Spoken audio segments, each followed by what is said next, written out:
All right. Good afternoon, everyone. My name is Marie Hickey. Welcome to the Anacomp Zero Trust webinar series.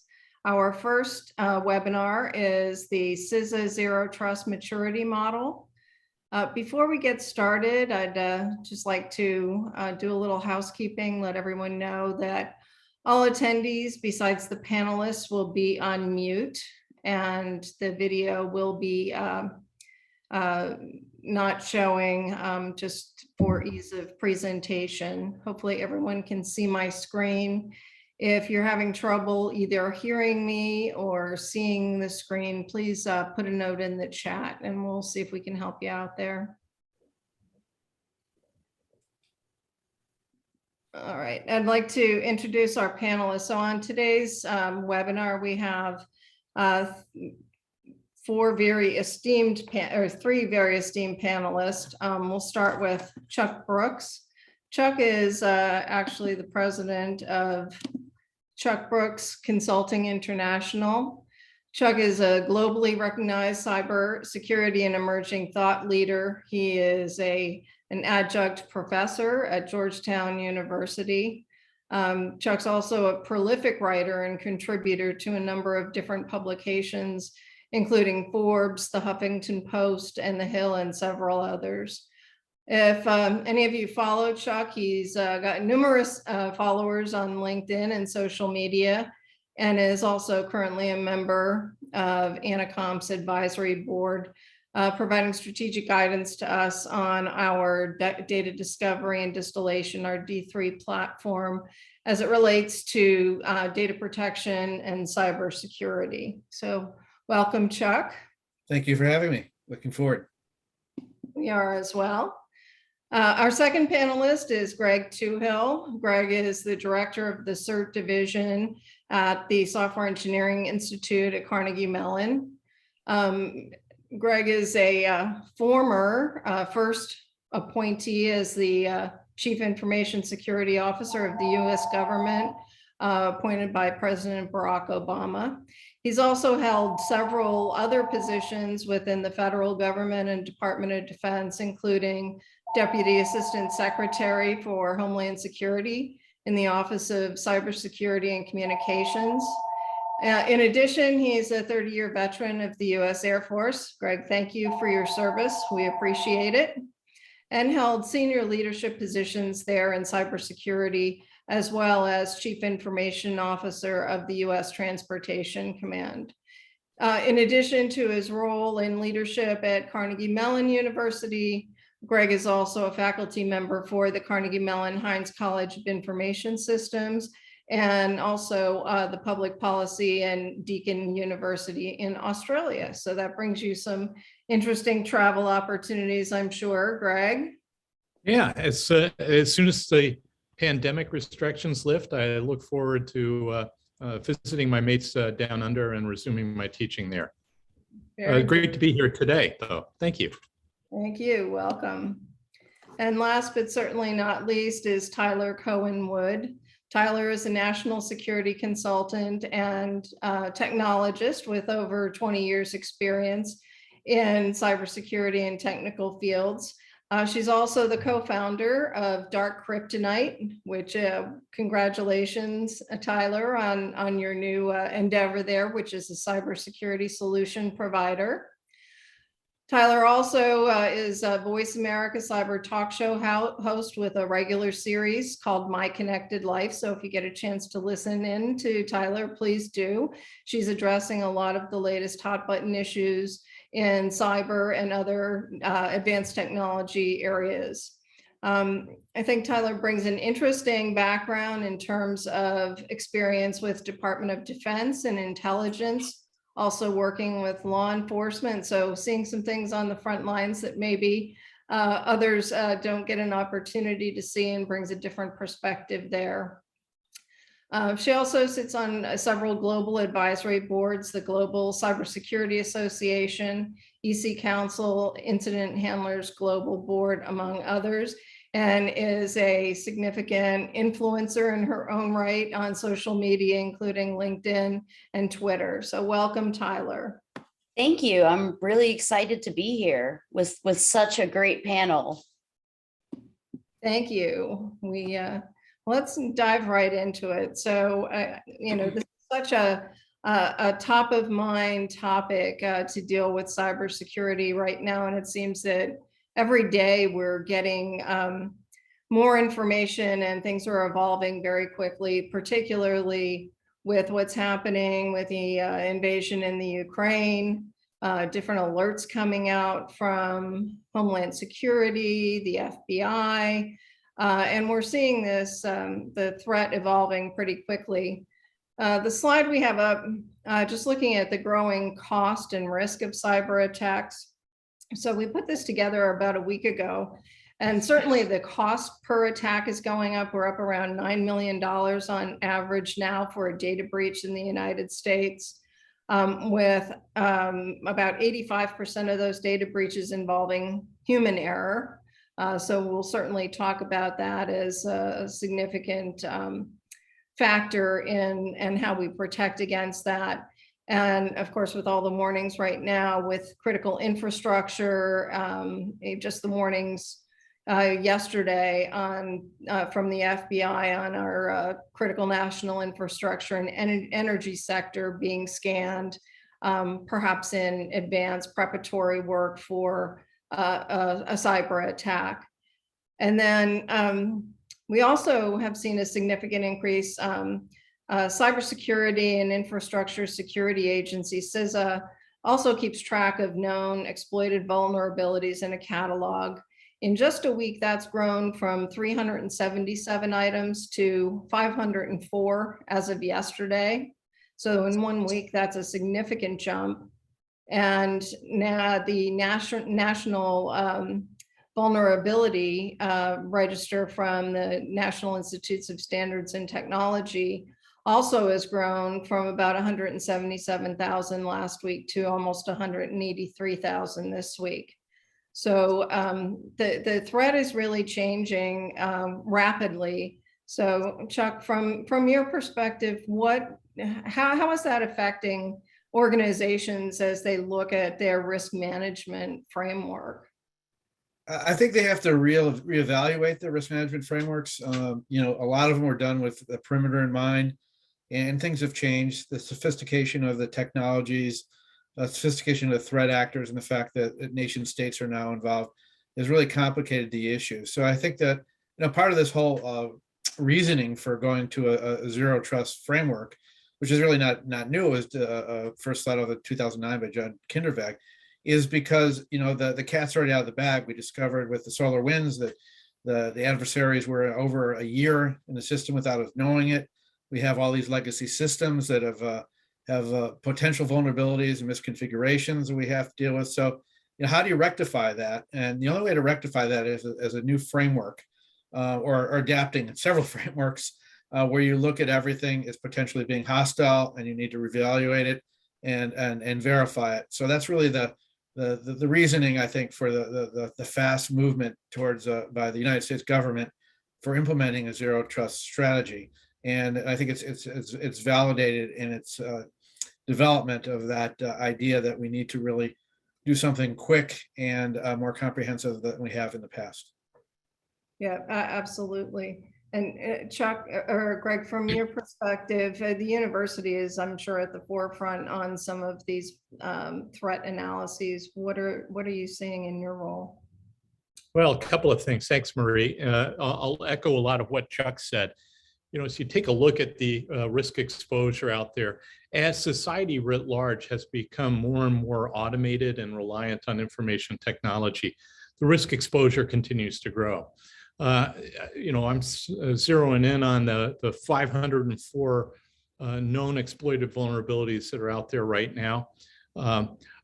Within our organization at Software Engineering Institute and the search division here, we've got over 3 million cataloged vulnerabilities and pieces of malware that we've collected since our chartering back in 1988. And as you take a look at risk exposure, that's stuff that we've already collected that adversaries could potentially exploit. So from our perspective and working with the folks at CISA, as well as our partners in critical infrastructure and our sponsoring organization, the Department of Defense, we take a look at it from the standpoint of risk exposure. And ultimately, what we want to do is we want to foster an environment where we are reducing our risk exposure to acceptable levels and do it within budget as well. We want to make sure that we are producing results that are effective, that get the job done so that you can only see what you're authorized to see and nothing else, that you're efficient so that you're not paying too much for security, because I think that is a major issue from a risk standpoint as well. And we could talk about that later. But then also, you ultimately need to have security so that you, in fact, can be resilient and be able to take a punch and keep on going in a very contested cyber environment. And just taking a look at today, and today we're filming on the 23rd of March, we are seeing a great deal of increase in scans, as well as use of different tools and techniques against these vulnerabilities that are out there by a wide variety of actors, and it's not just Russia. So I think we all need to be aware that the risks are continuing to mount.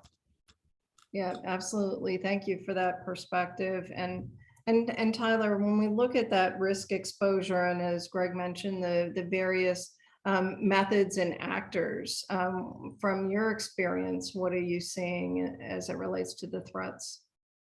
Well, I mean, to Chuck and Greg's point, I mean, it's just numbers. The more devices that we have on us and the more things that are connected, that just is going to increase the threat landscape. It's just, that's just statistics. But I also think that, you know, COVID also had kind of a big impact, because we had to go from going into work in a structured environment to all of a sudden working from home, where there are threats everywhere. You know, you have your IoT toaster, you have the, you know, kids' laptops at school, gaming systems. There are just so many different threat vectors. And the problem is it typically only takes one to get in. So as security people, you know, we have to find ways to fill in these holes, but still have functionality for the business to run. So, and I mean, I have to say, you know, I've been doing this for a really long time, and I've been in very different aspects of cybersecurity, and I've really never seen anything like this, where we're just getting attacked on all ends. And you know, like the slide says, I mean, that's a ridiculous amount of vulnerabilities, and those are just the known ones that are found. So we have to do better, and zero trust really fits well into helping to secure ourselves, our families, our businesses, and our nation. Yeah, thank you for bringing up COVID and really the way the world had to adapt, right, to continue functioning during the time where normally maybe a 2-year cybersecurity plan rollout to address working from home was done within days, if not weeks, during COVID. Well, Can I just circle back on one thing that I neglected to mention, but I think it's worthy in the previous slide, Marie.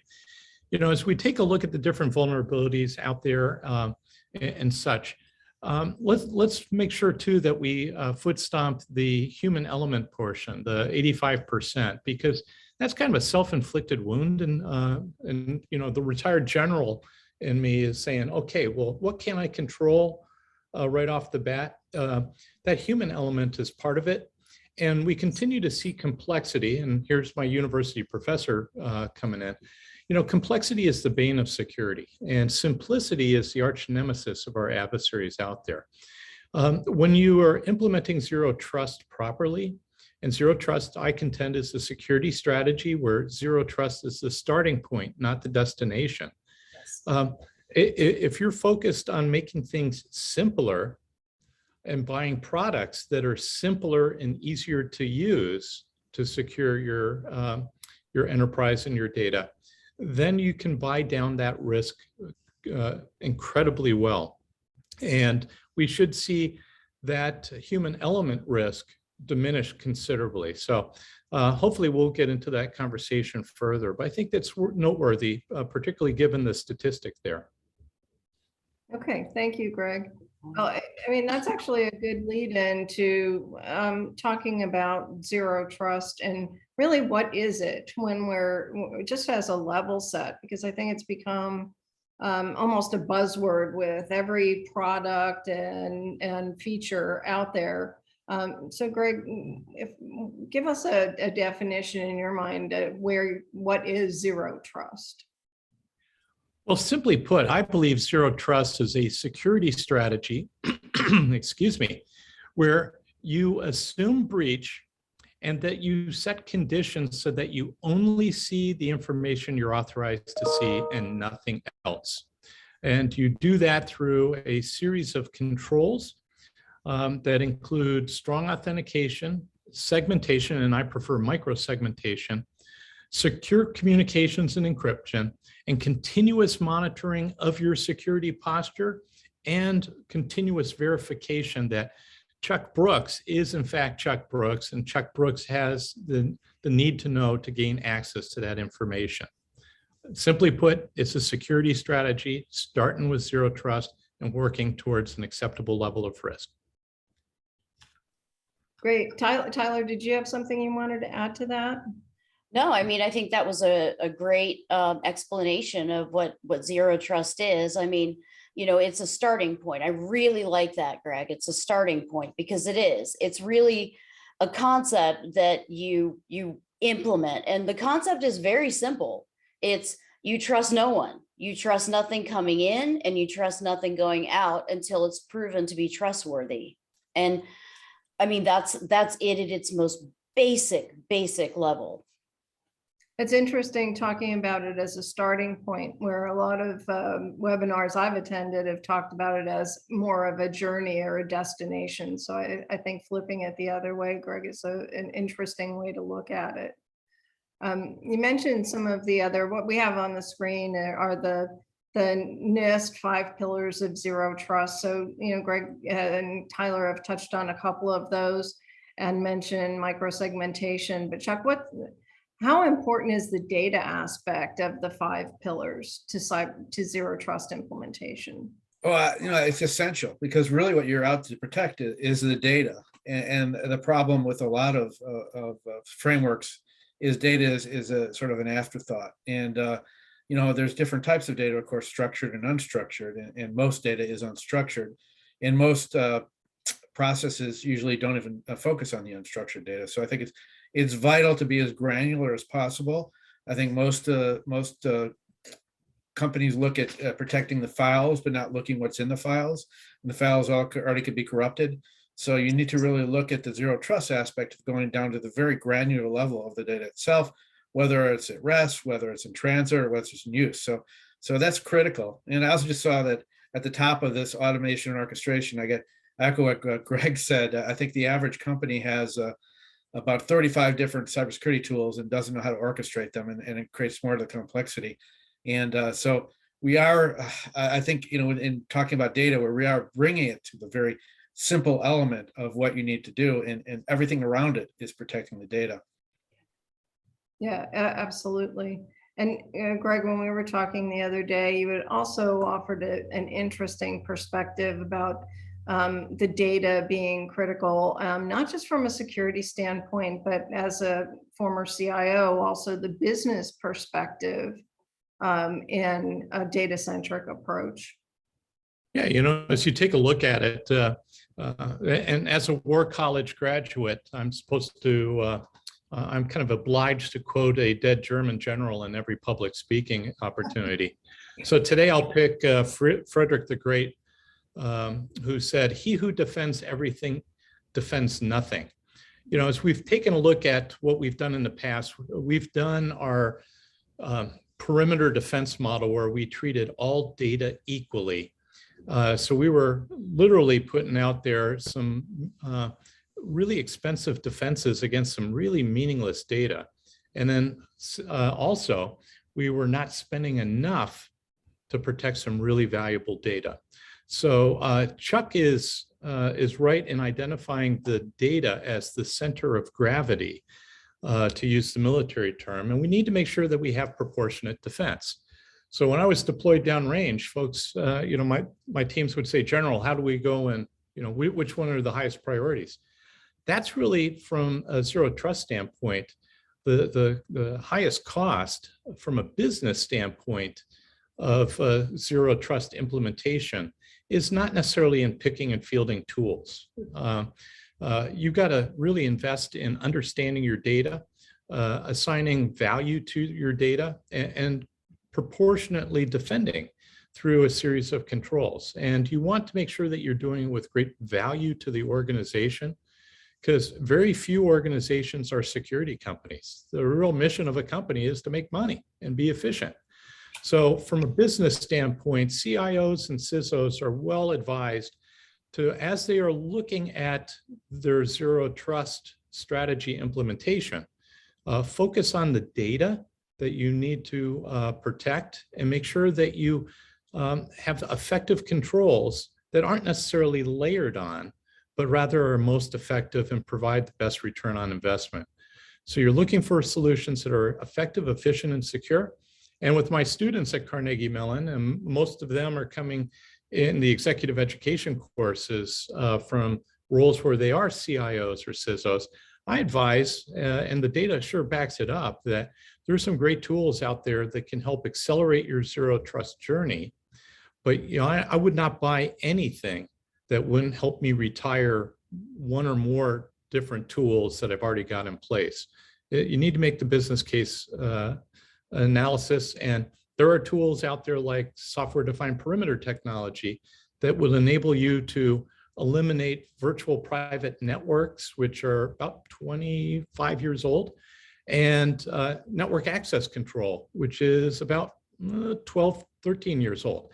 So, let's get rid of the older stuff with something that's better, faster, cheaper, and more capable as part of our business implementation of zero trust principles. Yeah, that's a great point, Greg. And as we see the technology evolving, both in retirement of the tools and older technologies that have been around from a protective standpoint, but also artificial intelligence and machine learning tools. Tyler, where do you see that from that technology fitting into a cybersecurity framework? I'm very excited about the potential that AI and machine learning have for helping with cybersecurity. And I just want to add to Greg's point. One of the things that I've seen is that when you're starting this journey, one of the first things that has to be done is you have to know where your data is. And oftentimes, that's a problem because you have a lot of data. And I've seen this countless times where there's really not an audit, or there's data structured, unstructured, and it's just kind of all over the place. So cleaning up the data would be really one of the first things that I would suggest, or at least knowing what you have. And that's something that AI can really help with, is help figure out what you have, but then also, be so fine-tuned that as these different threats come in, including zero-day threats, it's able to say, well, in a heuristic kind of way, but more advanced than the heuristic IDSs and solutions that we have now, to really pick and choose what is a valid threat and what isn't.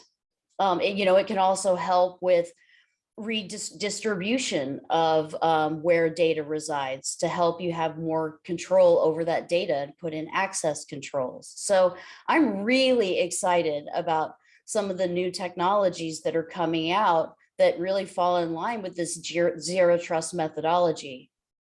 Yeah, agreed. And, from that same perspective, if there is an attack, understanding what is the value of the data that has been breached. It may be, rot. It may be, emails out to everyone on, there's bagels in the lunchroom, and not really data of any value. But unless you know what data you have and where it's stored, then you don't really know what was breached and what the implications are for your organization without having that. I would also add one of the things, and I'm sure Greg and Chuck can add to this too. One of the other problems, that we see is that when you begin to implement these tools, oftentimes there's configuration issues. And that's a really big problem, whether it's zero trust, really anything that you have in your ecosystem. You want to make sure you have the configuration set correctly. And I mean, I have a very, very extreme example of this. I mean, it's so extreme that it may not even fall in line. But when I was back in the day, when I was doing incident response, we responded to an incident, and we asked the company where the witness devices, this is back in the old days when, we didn't have as much as we do. And they said, well, we have a great firewall. We just got the best one. And we said, okay, where is it? And they pointed to a box. It wasn't even out of the box. So that's an extreme example, but I mean, Chuck, Greg, I'm sure you guys have seen a lot of instances of attacks, breaches because of configuration errors. Yeah, whether on-prem or in the cloud, configuration is still a large problem. And, you need to have that right as you do your discovery and your classification and your cataloging of the data. So that is perhaps even a pre-step for doing that.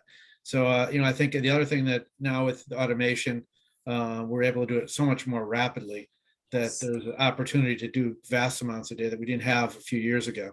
But I 100% agree with those comments. Yeah, and from my perch, the data clearly shows that, complex systems, things that are, very complex to operate and maintain, introduces a great deal of risk. And the data indicates that well over 90%, for example, of the incidents that the US CERT responded to during my time leading that organization in DHS, over 90% were a result of errors that were a combination of improper installation as well as configuration, which gets attributed to the complexity that we're putting on the shoulders of the human element. And, as we take a look at next steps, simplicity, once again, can really buy down your risk and make things a whole lot more secure in the aggregate.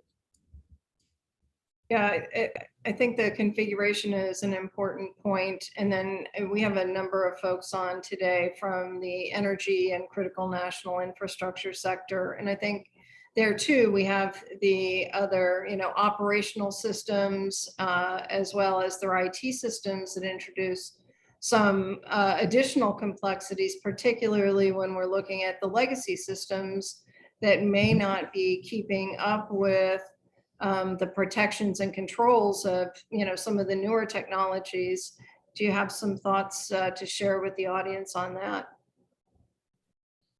Well, I'll jump on that grenade first. As you take a look at the operational technologies, industrial control systems, and Internet of Things, many of them, on the OT and the ICS side of the house, many of them are huge capital assets that have very long lifespans, have been there for a long time, and probably will be there for a long time. Whereas you have some newer devices like Internet of Things devices that pop in, they're lightweight, they're very portable. You've got to be able to deal with all of them. And that's where I see the zero trust strategy as being very resilient and flexible to address IT, OT, ICS, and IoT. And as you take a look at the principles of zero trust, you can still do strong authentication to gain access to a segmented area of your network that creates a protected enclave for those assets that fall into the OT or ICS category. That is perfectly consistent and reasonable within the zero trust construct. But you better make sure you got the right strong authentication out there. And then based on the risk and risk exposure, two-factor authentication is just not enough in these days. I think you really need to consider multiple layers of authentication. And as you take a look at different authentication methodologies, you can do a SAML, Radius, LDAP, lots of different technology out there. But let's not forget the physical, using tokenization. That's, you can have a hard copy token as one of those layers. You can have physical authentication for some really high value assets. All of that is part of that zero trust approach to making sure that you are controlling your assets and access to that data. So I think we need to broaden our aperture well beyond IT, but to include the OT, ICS, and IoT as well, because when it comes to risk, that's part of the greatest risk exposure that we have right now. Yeah, thank you, Greg. Tyler, did you have something you wanted to add to that regarding the? Well, I was just thinking about the Dyn DNS IoT Mirai botnet attack from 2016, and just, IoT is something that you just have to really make sure that you know what you've got on the system, because not all IoT devices are created equally, and some have virtually no security, no updates. So you just need to, again, know what you have and what its potential is for a threat, for being a threat vector. Mm-hmm. And as we get into the data and the value of the data itself, then we can also look more at role-based security as well as part of that. Chuck, from a zero trust standpoint and role-based security, how does the data classification help enable that? Well, it makes it easier to strive for the least privileged access. So we determine who has it, if you know who has responsibility for those data assets, which closes a huge vulnerability. So I think that's a really important aspect of the zero trust model. And I concur with both what Tyler and Greg just said. I think there's issues that need to be worked out with IT and OT because there's now a mesh. And the mesh involves now developing policies and strategies, how to deal with those mesh as part of your overall framework. The Colonial Pipeline is a good example of that. There was a thought to have IT breach, thought to have infected OT breach. So, but you don't know. But the difference here is, that you can turn off the IT, but you can't turn off the OT as easily because your operational systems, then everything goes down. So you really have to know just where you're talking about with data is you really have to have all the lanes spelled out and have responsibilities allocated. And that's part of, I think, of the IT/OT responsibilities. If you have your who gets access to what, who's responsible, which data to protect, you're in a good position. Thank you. I think that was a good discussion and a good lead in into our next slide, really looking at all of the different guidelines and regulations that as the threat vector is evolving and increasing, that we're seeing more guidance come out from the federal government, from Homeland Security, Department of Energy, the White House. Chuck, you mentioned the Kinderberg's Zero Trust back in 2010 and continuing to evolve even to the CISA draft for public comments on Zero Trust that just came out this month. So where do you see the role of the government progressing, the federal government, both in terms of support for our critical national infrastructure organizations, our financial institutions, as well as the oversight going forward? Well, I've been pleasantly surprised in the last year of all the activities that have happened along this line, and getting at least the memorandums and the orders in for Zero Trust to follow through the various agencies. I think made remarkable progress, and I credit a lot to the people bringing some really top people in from that have both government and private sector experience, and they've done a good job. They're setting things in motion, and of course, it's not as easy as it looks. You have different agencies with different protocols. You're talking about DoD and DHS. They operate differently, and Right. so do the other civilian agencies. So one of the things with at least the OPM announcement is you have to designate and design a lead for implementing zero trust in each agency.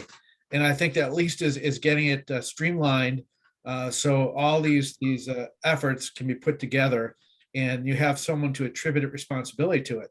That's a great step for government to do. And I think that the other aspect that needs to be done, which is being done in these models, is certainly with critical infrastructure, is to better integrate the private sector in the decision-making process and the strategy process with government, because they own and operate a lot of the critical infrastructure, up to 80%, I think, or 85%. So that's essential. And I think the DHS is doing a good job of doing that right now.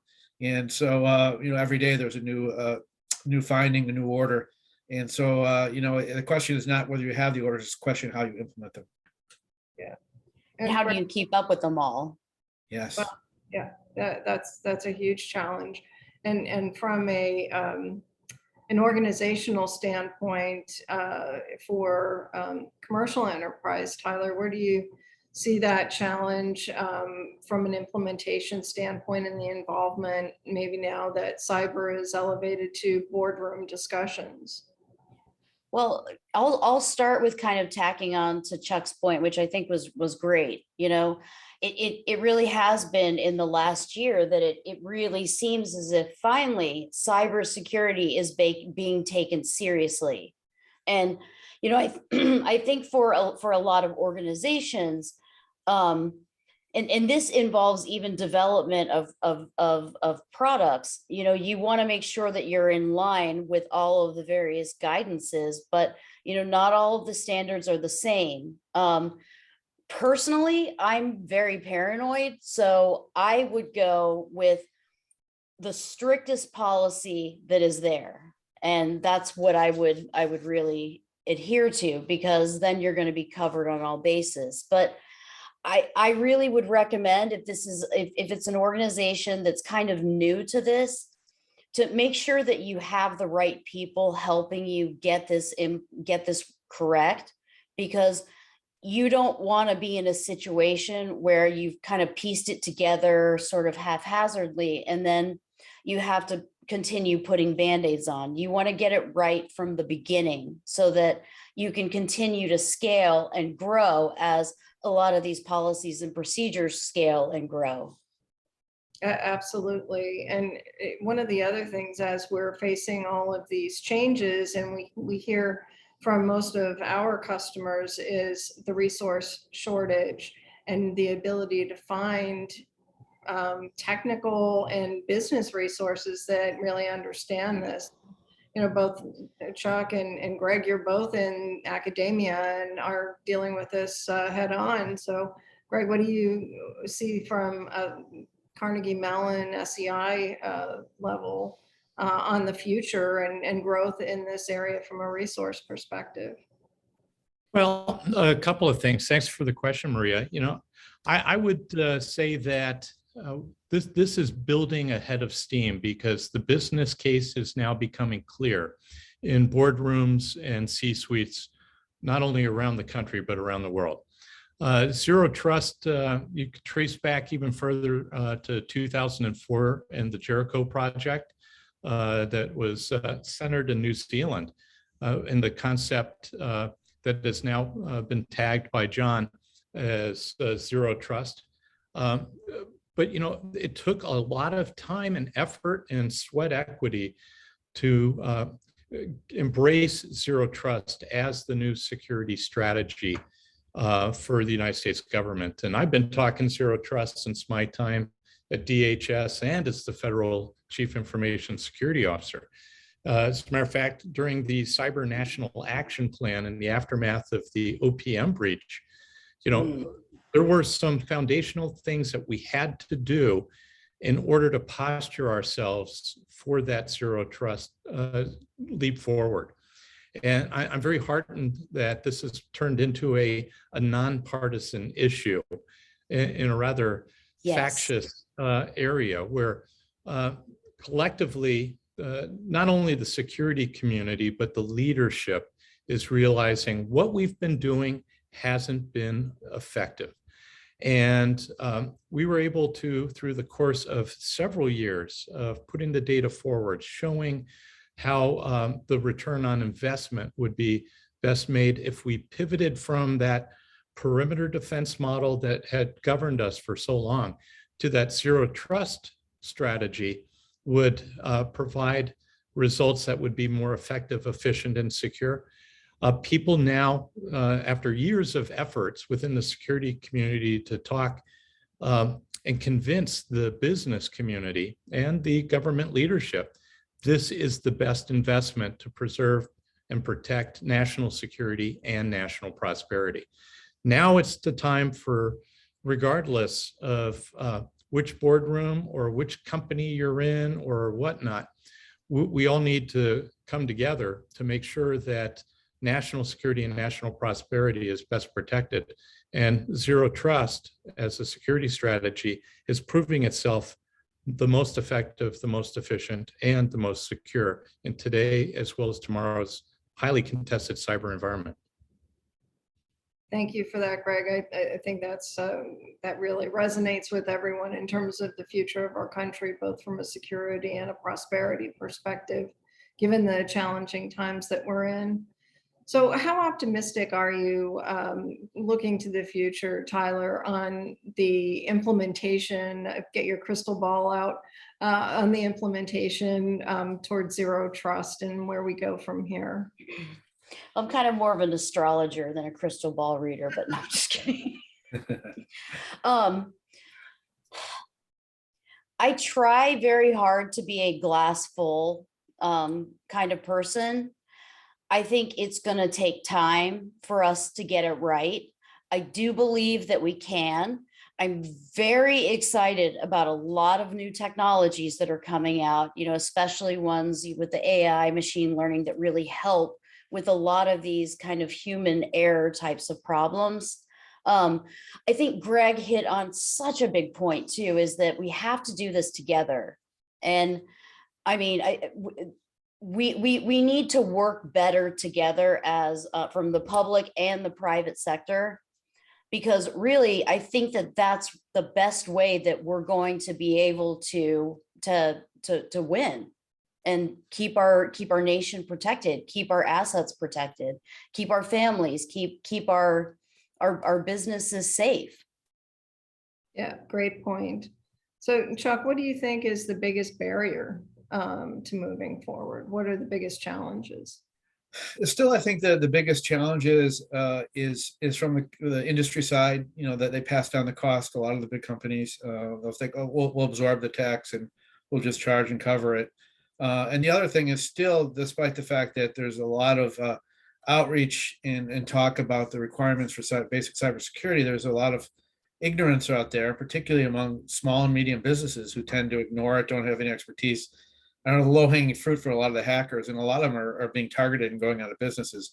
And so I think, you know, it's going to be a quest. It's going to take some time. But you know, I think more resources, more investment. And I love the fact that there's a lot of government workers now being cross-trained in cybersecurity. Some of the students I'm getting are in that area, and they've changed their career paths. You know, I think we really need to look at, we've now gone from a brick and mortar economy to a digital economy, and we have to adapt to it. And I think that, you know, I guess I'm pessimistic and optimistic at the same time. You know, it's just, you know, we did have a lot of hurdles to overcome, and most of it is just education. Yeah, great point. Really good So point. as we're coming up on time here to take some questions from the audience, I'll just ask each of you to leave some parting thoughts on your words of wisdom, either insights or lessons learned for our audience on their path forward on this zero trust endeavor. Greg, do you want to start? Sure. Some quick bullet points for consideration. First of all, complexity is the bane of security. Keep it simple. So if you're going to go buy something, make sure that you're retiring other stuff. Start small, think big, and scale fast. You can't do everything all at once, nor should you. Start by protecting your high value assets. Third is pay attention to the data. We did a survey at Carnegie Mellon of CSOs and CISOs and CIOs, and 48.5% of those responding said that getting a hold and good understanding of their data was the biggest cost for their zero trust journey. 13.2% talked about getting the technology. 17.6% develop the architecture. Educating the workforce on zero trust, 14.7%. But things like budget, executive leadership, sponsorship, resourcing, and maintaining as is during transition, implementing access controls, all of that, surprisingly, an aggregate was only 5.9%. Data is the king. Know what you have, know who should have access to it, under what conditions and entitlements. It's an essential element. So those are the three top ones. Great, thank you for that. And very succinct and to the point. And Tyler, anything you want to add to that? Sure, I'll just tack on to what Greg said. I mean, the three things he just mentioned that are critical. Know your assets, but I'll add to that. Don't try to do it alone if you don't know what you're doing. Get help, get the right people doing the right jobs. And I'll just add one other quick thing. I think that we have hit the point in our human lives and where it is no longer acceptable to not have some level of cybersecurity experience. It's going to have to be part of everybody's job. And it doesn't have to be intimidating. It doesn't have to be scary. It just has to be done in a way that makes sense to people.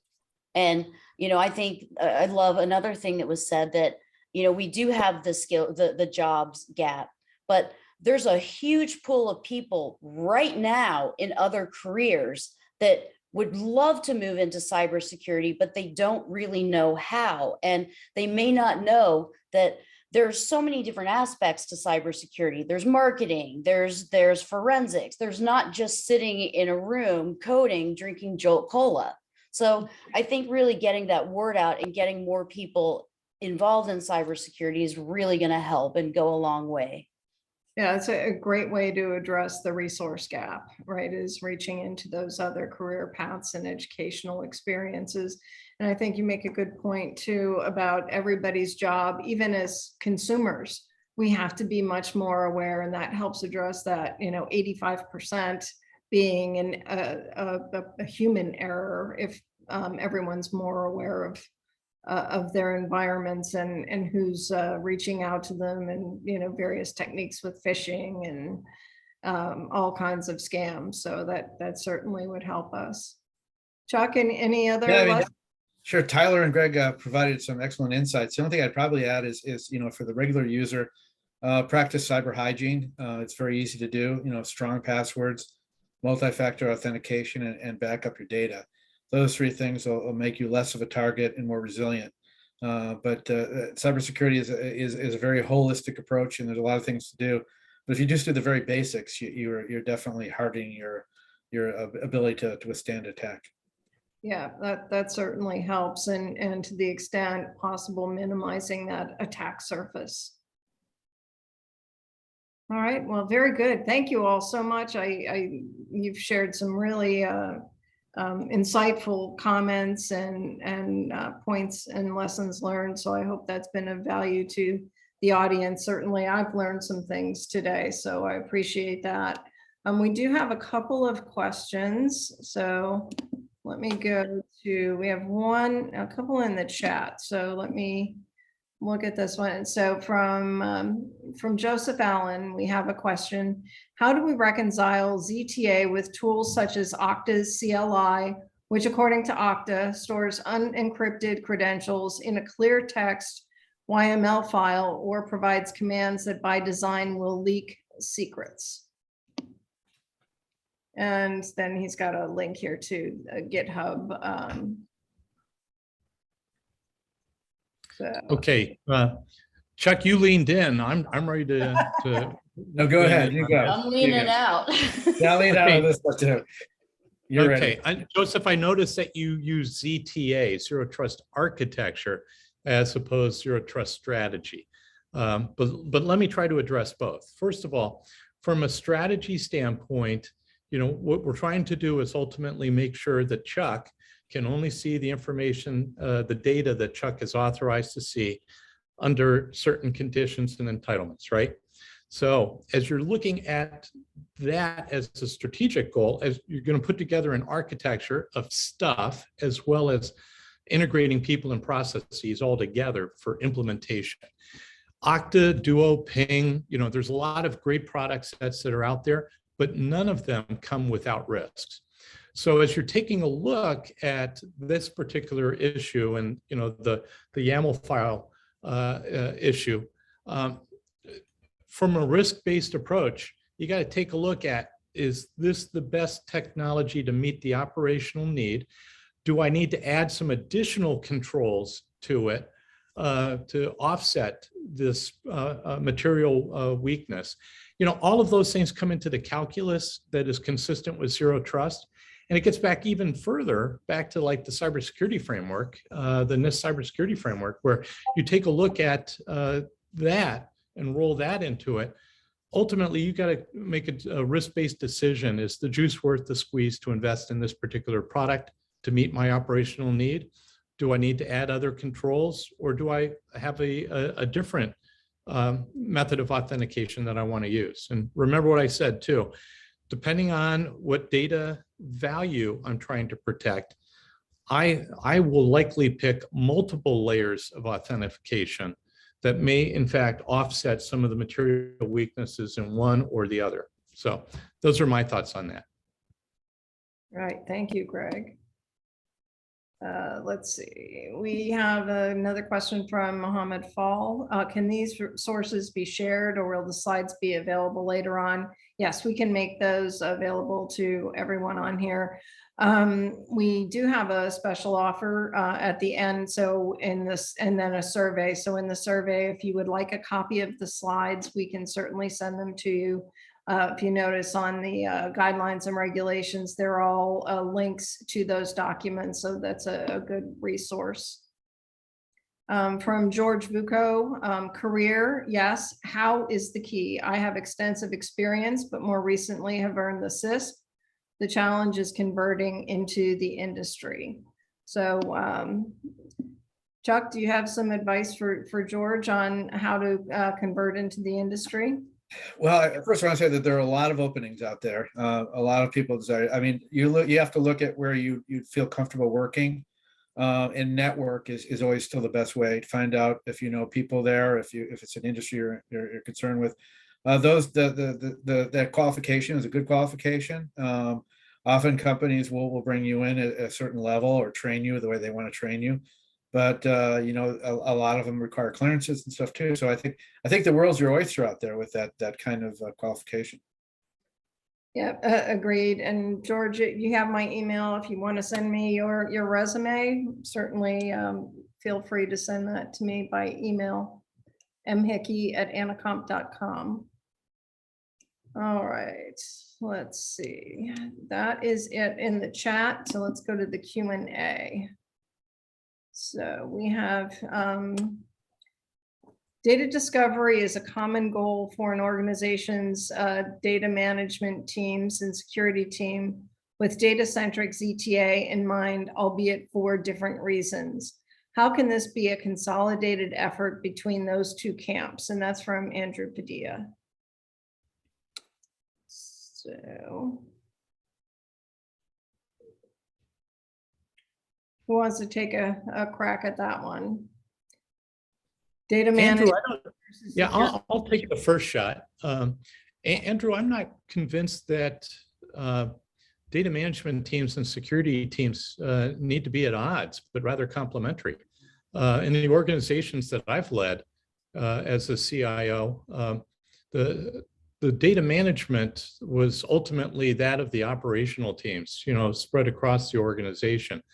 Whereas the security team was focused in my organization as the CIO. One of my roles as a CIO was to make sure that we were trying to do synchronization between all the different business lines that were out there and understanding the data itself. I think most organizations have found that CIOs got dragged into the plumbing as opposed to what they should have been doing, which is focusing on the information itself.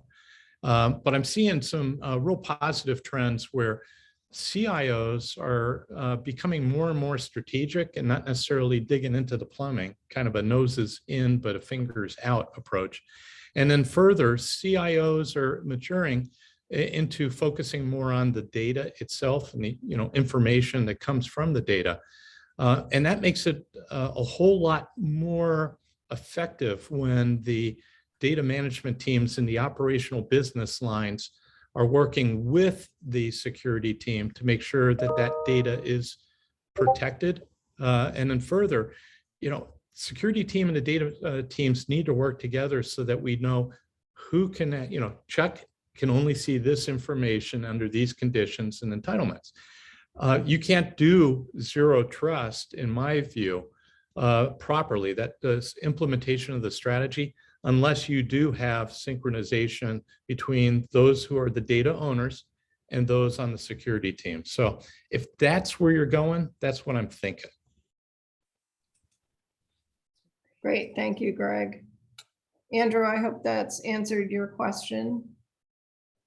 We have another question from Ramon Jimenez. What about cybersecurity awareness training to the employees? I'll take that. So Tyler, you want to take that one? Sure. Cybersecurity awareness training has been a part of my job with every job I've had, whether it has actually been a part of my job or not. It's something I'm very passionate about. I have done many conferences talking about cybersecurity awareness training. And one of the things that I have noticed, because what I started doing was I started asking professionals in other fields, like, HR, finance, legal. And I asked them, what do you think about your cybersecurity awareness training? And all of them responded and said, it's so annoying because it keeps me from doing my job. I have, I just click next. I don't actually even look at it. And that to me is kind of scary. So I've been thinking about, well, what actually does work? And what I have seen work, and it's worked for me in terms of getting information out to people in terms of security awareness training, is security awareness training has to be made more personal, because when you're trying to protect your home and protect your children, you're using the exact same techniques that you're going to be using, the same mentality, the same theory that you're going to use to protect your business. So I think that the delivery of cybersecurity awareness has to slightly change to fit what people's interest level is going to be. That's a great point, Tyler. And that pivot in the perspective to make it more appropriate for their role in the organization. Can I pile on to that real quickly? Yeah, Dr. Lori Craner here at Carnegie Mellon, director of our SciLab. Lori's done a lot of research on this, and I think cybersecurity awareness training is a great investment, but if you do it once a year, you're going to fail. It's just not working. Rather, cybersecurity awareness training, you have to mix it up, and it has to be constant. You got to be able to show linkage to the business objectives, and you can link, you can mix it up and make it not only informative, but a little bit entertaining as well. And you have to provide feedback. You should not be able to just click through the links. We would do exercises when I was at U.S. Transportation Command, and we did one exercise where we did a phishing drill, and we've been doing phishing drills as part of our cybersecurity awareness training, but we would publish the results. So folks in the command could see how the trend line was going down dramatically with the training that we got. And then it got to the point where our general, whose name was Will Fraser, and it was spelled F-R-A-S-E-R, the Scottish way, he said, anybody who screws up on the phishing drill during this exercise has to come in and see me, the 4-star. Well, guess what? We put out a phishing drill where, you know, we sent out a note that looked like it came out from General Fraser, but we signed it Frazier, F-R-A-Z-I-E-R. 5 people clicked on that link despite all the training. One of them was a brigadier general select, a colonel who had been selected for brigadier general. He called me within 30 seconds of clicking the link because he knew he'd screwed up. How do you misspell the commanding 4-star's name? You know, so you know, by the way, he did have to do a bunch of push-ups for the 4-star, but he did get promoted to 1-star. The thing about it is it's a good return on investment when it's done right, but one and done isn't good enough. Right. And if you want to learn more, contact me and I'll put you in touch with Lori Craner and her research. Great. Thank you so much, Greg. All right, I'm going to read this next one, and it's way over my head from a technical perspective, so we'll see how it goes. Let's see, the AWS SDK, Software Development Kit for JavaScript with 12 to 14 million weekly downloads via Node Package Manager saves unencrypted credentials to a shared plain text file named credentials. What are the strategies for adding layers of security to this architecture? Okay, I see eye rolls from Chuck and Tyler on this one, so I'll jump on this. You know, Joseph, I could easily say, hey, this is one you ought to be taken to AWS because many of us already have. But as you take a look at these type of things, and it's not just the AWS Software Development Kit, you got a lot in GitHub and there's other repositories that are out there. This just adds risk.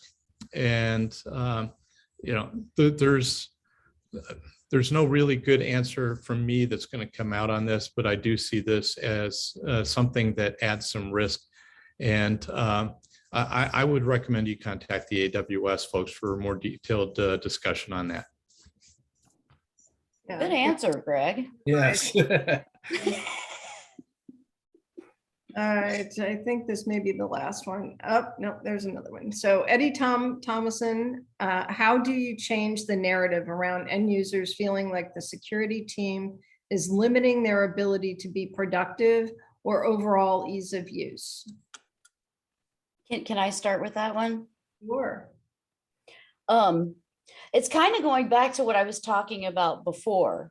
You know, when I interviewed people from various verticals, you know, most of them said, well, here's how I think about cybersecurity. It keeps me from getting my contract out on time, or it keeps me from doing this, or it keeps me from doing this. And I think the solution is kind of a people problem. I mean, I've always sort of thought that it would be a good idea if it's a large enough company to have a liaison from the cybersecurity team that sits, you know, for perhaps a week with each vertical, like they sit with finance, because then they each learn from each other and they learn what the finance team's needs are so they can take that back. But the finance team also learns from their cybersecurity liaison, okay, well, this is actually why this is important and this is how we do it. So it doesn't have to be a battle between, you know, these two sides. It can be more cohesive if you utilize something along those lines of a liaison. Amen. Let me pile on to that because I've got some personal experience in this as a CIO as well as the CISO. Two things come to mind right off the bat, Eddie. First of all, you got to change the narrative by telling the right story. And one of the things that I did in an organization that I was the boss of is we actually adjusted our cybersecurity awareness training program around one of these points that you bring up, and ability to be productive and ease of use. So first thing first is we showed what the threat was, and we did it with use cases that meant something to the business units, where we actually showed how to hack into different things and what we could take out if we did not have those countermeasures and controls in place. So we showed them what was at risk and how easy it was to go gain access if we didn't have the controls. Then what we did was we actually showed how that control that we were putting in place would stop that type of attack. And we did that. It was a great investment, and we got great feedback, not only at point of training, but when we sat around the corporate table, you know, the C-suite, we got good feedback on that. It was worth the investment, and it paid off for us. But then secondly, we also made it a requirement for our security teams, as they were evaluating technologies for different controls, that user interface and user experience was a requirement, and that we would bring folks from the business line in with us as we were evaluating products. We didn't want just the security team evaluating products. We wanted representatives of the end users to help out in the selection of products from a end user experience. And things like that really pay off when you have situations like the pandemic, where we had to pivot rapidly from a work in the office to a work at home. You know, some of the elderly technology like the VPNs that, oh, well, we're just going to install a VPN client on your home system, but we're not going to do it. You're going to do it. Oh my gosh, what a pain in the butt for folks. And actually, I think that introduced more risk by using elderly VPN technology for secure remote access. Whereas with software-defined perimeter technology, companies were able to just push it down with the press of the button and made it easy for the user. So two approaches there. I think they need to act in concert, and I've seen it used many times across government, military, and industry with great success. Great, thank you, Greg. All right, last question. We've actually gone over time here. So this is from Sergio Montagna. My question is, Zero Trust is a great initiative to work and combat cybersecurity attacks, but in the logic of security, what prevails is the vulnerability of the system. It's that prevention systems cannot be implemented. Highly effective and safe security attacks. So, I don't know if this is partly about the business aspect and understanding the risk of your data assets, and not just the perimeter. I don't know, Chuck or Greg, you want to take? I think it really goes back to what I said initially, that Zero Trust is a strategy and it's adaptive.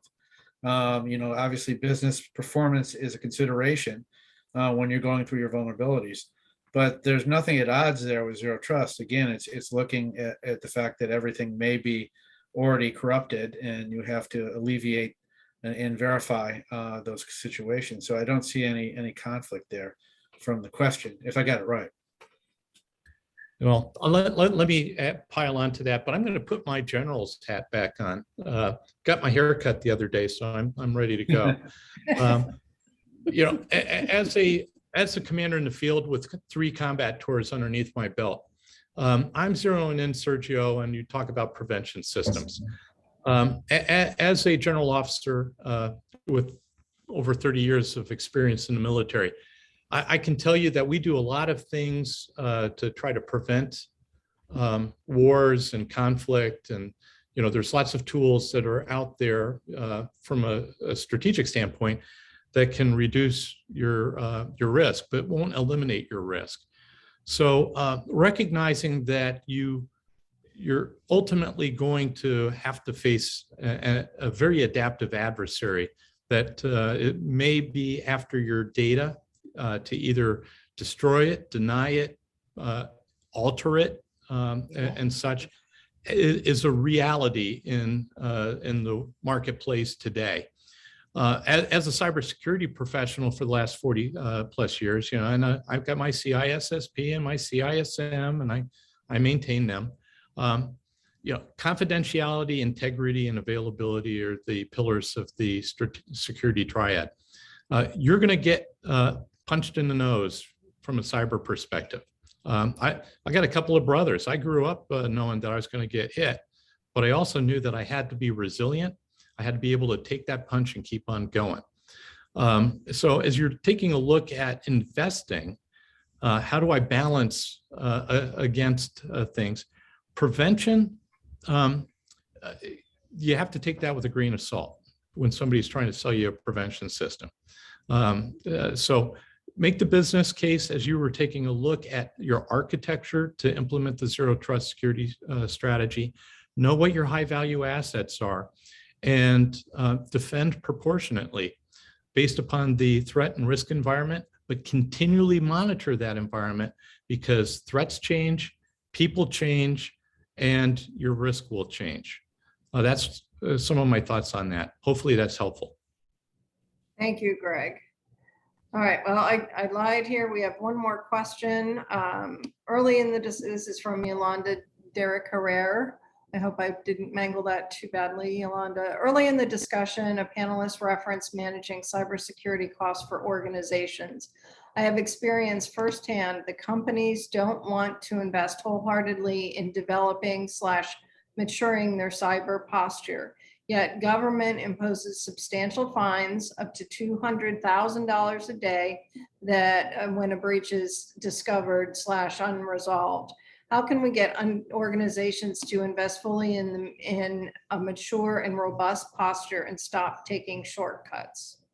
We can barely encourage companies to incorporate best practices, which is very easy.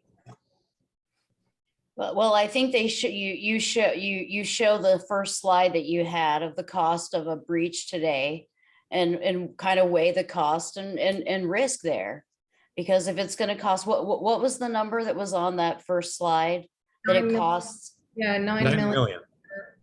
Okay, so I mean, I think, you come in with that, say, this is what it's going to cost you. This is also what it's going to cost you in terms of reputation loss. And I think that when you show those types of numbers, it makes more sense because it's going to be less costly to build a robust system than it is to suffer a significant breach. Yeah, adding on to what Tyler said, I think 44% of small businesses get hacked actually go out of business. So it's a question of being in business at all if you don't pay attention to cybersecurity. Touche. Yeah, absolutely. Yeah, and I'll pile on too. I teach in the CISA certification program at Carnegie Mellon at our Heinz College. And one of the things that we do is we've added a business of cyber course to our CISA certification course. And I'm the instructor for that session. And one of the things that we found with our research is within our community, the security community, very few folks have got business training, in education. Very few have MBAs. We'll go out and say, hey, I'm going to go get my certifications. I'm going to get my CISSP or my CISM. I'm going to go get a master's in cybersecurity engineering or software development or computer science, whatever. But get an MBA? No, not so much. So one of the things that we've been finding with great success at Carnegie Mellon is by teaching the business of cyber so that we can, in fact, translate these complex technical terms, these important security strategies into business actionable decision-making. And I'm chair of the board of ISACA. I've been on boards of Intel, Splunk, Symantec, and a couple of P&Ls in my previous life. I'll tell you, you can't pay for everything you want. You have to choose wisely. And the pie's not getting any bigger when it comes to budgets for most organizations. So you have to compete for resources.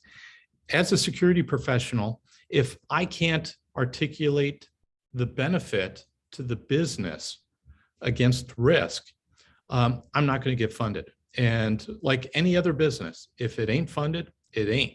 So I think we need to do a better job as a community in articulating the business case for cyber.